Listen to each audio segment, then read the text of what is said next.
Hello everyone, welcome to Hindi रोचक कहानियाँ channel. आज की कहानी है वो 15 दिन। अगर आपको कहानी पसंद आए तो वीडियो को लाइक करें, शेयर करें और चैनल को सब्सक्राइब करें। ये कहानी स्वरचित और मौलिक है।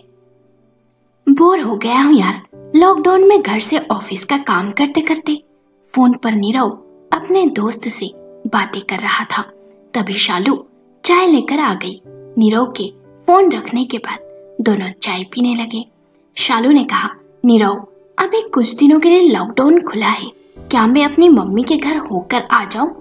नीरव ने कहा, नहीं, अब तुम जाओगी तो घर के काम कैसे होंगे?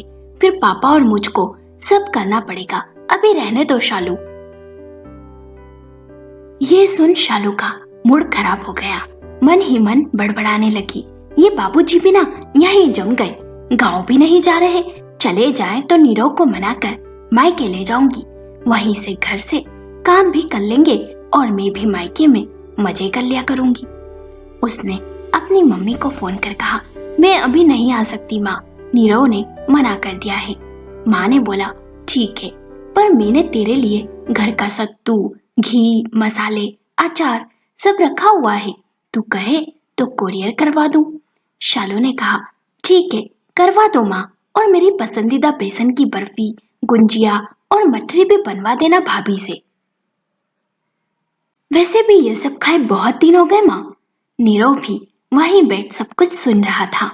जब कुरियर आया तो नीरव के पापा मुकेश और नीरव हॉल में ही बैठे थे और शालू ने कुरियर खोला। मुकेश ने घी देख कहा, कितनी अच्छी सुगंध आ रही है, गांव के घी की बात ही अलग होती है। शालू ने मुंह बनाया और सारा सामान ले जाकर रख दिया।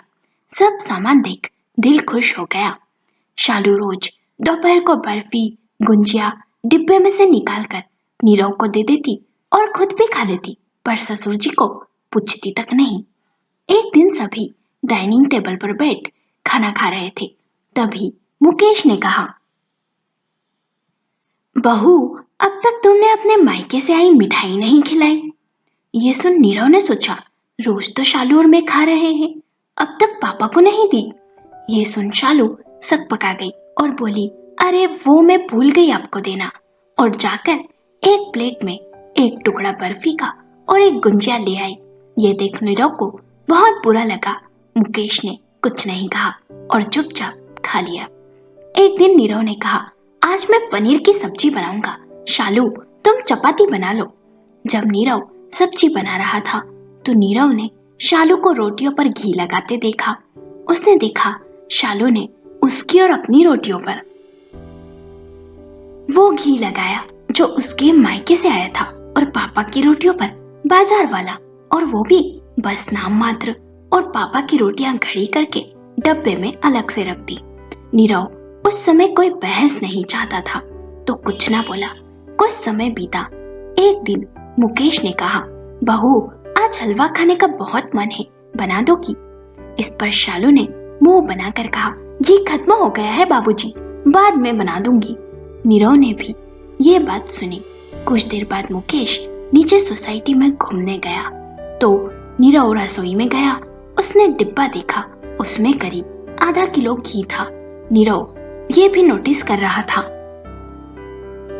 जब से पिताजी उसके पास रहने आए तब से शालू ने कोई पकवान भी नहीं बनाया। यूं तो रोज कुछ न कुछ बनाती ही रहती।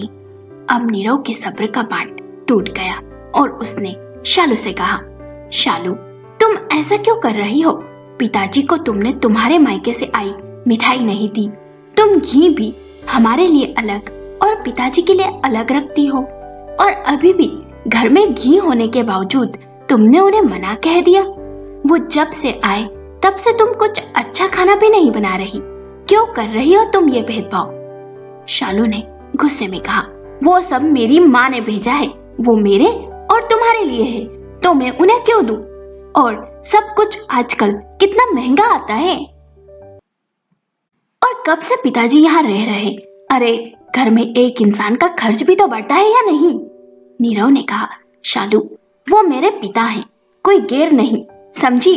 उन्होंने अपना पेट काट कर रात दिन मेहनत कर मुझे इस मुकाम पर पहुंचाया है, और तुम उन्हीं के साथ ऐसा व्यवहार कर रही हो। मैं ये सब बर्दाश्त नहीं करूंगा, समझी? शालू ने गुस्से में कह दिया, मैं पिताजी को यहाँ नहीं रखना चाहती, उन्हें गांव भेज दो नीरव।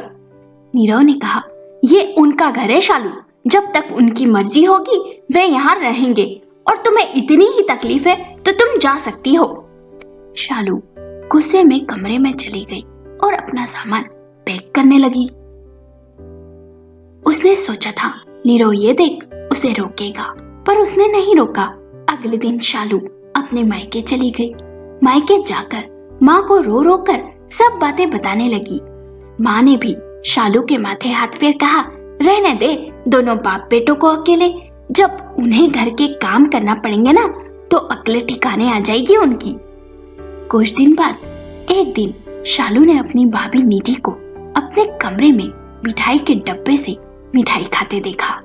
उसने सोचा, घर में मिठाई आई पर भाभी ने मुझे और माँ को नहीं पूछा।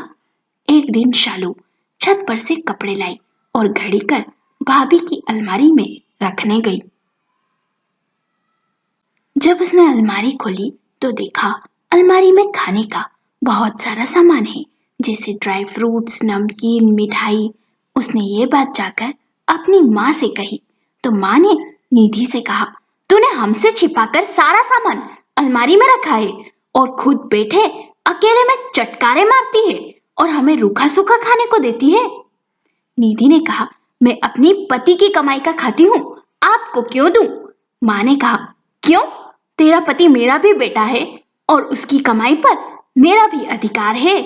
मैं तुझे अच्छी समझती थी पर तू तो बेकार निकली। निधि ने गुस्से में कहा, माँ जब बेटी करे तो अच्छी और वही बहू करे तो वो बुरी। वाह माँ, मुझसे बहस करती है, आने दे मानव को, मैं उससे बात करती हूँ। शाम को जब मानव आया तो माँ उसे सारी बात बताने लगी। मानव कहता है, माँ मैं निधि से बात करता हूँ अभी। मानव कमरे में गया और कुछ देर बाद कमरे में से जोर जोर से लड़ने की आवाजें आने लगी। फिर निधि गुस्से में बैग ले कमरे से निकली और मानव भी पीछे पीछे आया उसके और कहा, घर छोड़कर मत जाओ निधि, मैं कल ही माँ को वृद्धाश्रम भेज दूंगा और शालू भी अपना कोई ठिकाना ढूंढ लेगी। ये सुन माँ कहती है, ये क्या कह रहा है मानव तू? मैं घर छोड़ क्यों जाऊं? ये मेरा घर है। मानव कहता है, ये घर मैंने बनवाया है माँ, इस पर आपका हक कैसे हुआ? आप अपना सामान बांध लेना, कल आपको किसी अच्छे वृद्धाश्रम छोड़ आऊंगा और शालू तुम अपना कोई ठिकाना ढूंढ लेना। ये कहकर मानव और निधि कमरे में चले जाते हैं। शालू और माँ दोनों एक दूसरे का चेहरा देखने लगती है। माँ शालू से कहती है, बेटी तू ऐसा कर, नीरव के पास चली जा, मैं वृद्धाश्रम चली जाऊंगी। शालू कुछ सोचती है और कहती है, माँ तुम भी मेरे साथ चलो। माँ कहती है, पर जब तू तेरे ससुर को साथ नहीं रखना चाहती थी तो क्या नीरव मुझे अपने घर रखेगा शालू? शालू कहती है, माँ तुम चलो ना, मैं बात कर लूंगी नीरव से। अगले दिन दोनों माँ बेटी सारा सामान ले नीरव के घर पहुंच जाती है। नीरव शालू से कहता है, आ गई अगले ठिकाने जो लौट आई। शालू भी माफी मांग लेती है और फिर नीरव सामान देख पूछता है, तुम तो एक छोटा सा बैग लेकर गई थी, फिर इतना सामान? शालू नीरव को उसके भैया भाभी के दुर्व्यवहार के बारे में बताती है और कहती है, अब से माँ भी हमारे साथ यहीं रहेगी। नीरव कहता है, अच्छा अब समझ आया तुम लौट कर यहाँ क्यों आई, चली जाओ तुम यहाँ से, मैं क्यों रखूं तुम्हें और तुम्हारी माँ को? शालू कहती है, प्लीज नीरव माफ कर दो, हम कहाँ जाएंगे? नीरव कहता है, कहीं भी जाओ, मुझे उससे क्या? शालू रोने लगती है। यह देख नीरव कहता है, मैं तुम्हें 15 दिनों तक रहने दूंगा यहाँ, पर इन 15 दिनों में तुम अपना इंतजाम कर लेना और यहाँ से चली जाना। और हाँ याद रखना, मेरे सीधे साधे पिताजी को कोई परेशानी नहीं होनी चाहिए। शालू और उसकी माँ के एक एक दिन चिंता और उदासी से कटने लगे कि 15 दिनों के बाद कहाँ जाएंगे। माँ ने कहा कि अपने पास तो पैसे भी नहीं है, क्या करेंगे बेटी? इस बीच उन दोनों ने कई बार मानव को फोन भी लगाया पर मानव ने फोन नहीं उठाया। धीरे धीरे 15 दिन बीत गए पर दोनों के रहने का कोई इंतजाम नहीं हुआ। 15 दिन खत्म होते ही अगले दिन नीरव सुबह नाश्ता कर रहा था और उसके पिताजी मुकेश कहीं बाहर गए हुए थे। तब नीरव ने शालू से कहा, आज आखिरी दिन है, शाम तक अपना सामान बांध यहाँ से चली जाना शालू। शालू कहती है, प्लीज नीरव, हम कहाँ जाएंगे, हमें यहाँ रहने दो ना। नीरव कहता है, कहीं भी जाओ। शालू नीरव के पैर पकड़ कहती है, मुझे माफ कर दो, मुझे अपनी गलती समझ आ गई है। तब नीरव ने कहा, जब अपने पर बीतती है तभी अक्ल आती है शालू। तुम तो मेरे पिताजी को घर से बेघर कर रही थी ना। क्यों मम्मी जी, सही कहा ना मैंने। आपने भी शालू को नहीं समझाया और उसे वापस भी नहीं भेजा, उल्टा अपने पास ही रख लिया। ये सुन माँ और शालू की नजरें शर्म से झुक गई। माँ कहती है, दामाद जी माफ कर दीजिए, हम दोनों से गलती हो गई। शालू को इस घर में रख लीजिए, मैं वृद्धाश्रम चली जाऊंगी। नीरव कुछ कहे बिना ही अपने कमरे में चला गया और कुछ देर बाद दरवाजे की घंटी बजी। दरवाजा शालू ने खोला। सामने उसके भैया भाभी खड़े थे। नीरव ने उन्हें अंदर आने और बैठने को कहा। नीरव मानव से गंभीर स्वर में पूछता है, क्या सोचा आपने इनके बारे में? मानव कहता है, वही जो हमने 1 महीने पहले योजना बनाते वक्त सोचा था। और दोनों मुस्कुरा देते हैं।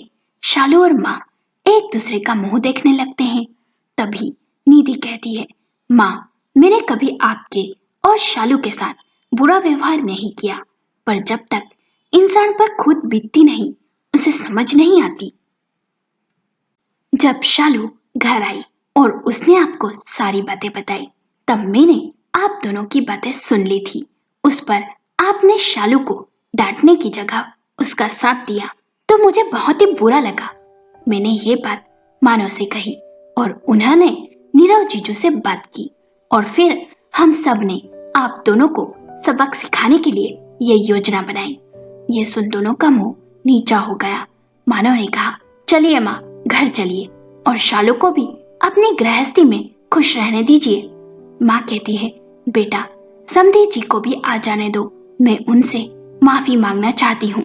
नीरव कहता है, माँ जी, उसकी कोई जरूरत नहीं, वे तो ये सब बातें जानते ही नहीं। अरे उन्हें तो ये भी नहीं पता माँ जी कि शालू लड़कर मायके गई थी और आप यहाँ क्यों रहने आई। ये सुन माँ और शालू हैरान हो जाती है। इतने में ही मुकेश आ जाता है और मानव को देख कहता है, मानव, तुम कब आए बेटा? मानव मुकेश के पैर छूता है और कहता है, बस अंकल, अभी कुछ देर पहले माँ को लेने आया हूँ। मुकेश कहता है, अरे समधन जी, इतनी जल्दी जा रही हैं? कुछ दिन और रह लेती बेटी के पास। निधि बेटी, ये मिठाइयाँ मैं शालू और समधन जी के लिए लाया था, पर अब ये जा रही हैं तो तुम ये अपने साथ ले जाओ। ये सुन मानव शालू की ओर देखता है और इशारों में कहता है, देख ले तू कितनी बुरी थी, इनके लिए और ये तेरे लिए मिठाई लाए हैं। शालू का मुंह शर्म और पछतावे से झुक जाता है। वो सोचती है, जिन ससुर जी के साथ मैंने ऐसा व्यवहार किया वे कितने भोले और अच्छे हैं, मैंने सही नहीं किया। कुछ देर बाद वे सब चले गए। नीरव भी खुश था, शालू को भी सबक मिल गया था। शालू अब पूरे मन से ससुर जी की सेवा करती और अब वो ही नहीं चाहती कि वे कभी गाँव भी जाए। दोस्तों, आपको कहानी कैसी लगी? हमें अपने विचार कमेंट करके बताएं। कहानी पसंद आई हो तो लाइक करें, शेयर करें और चैनल को सब्सक्राइब करें।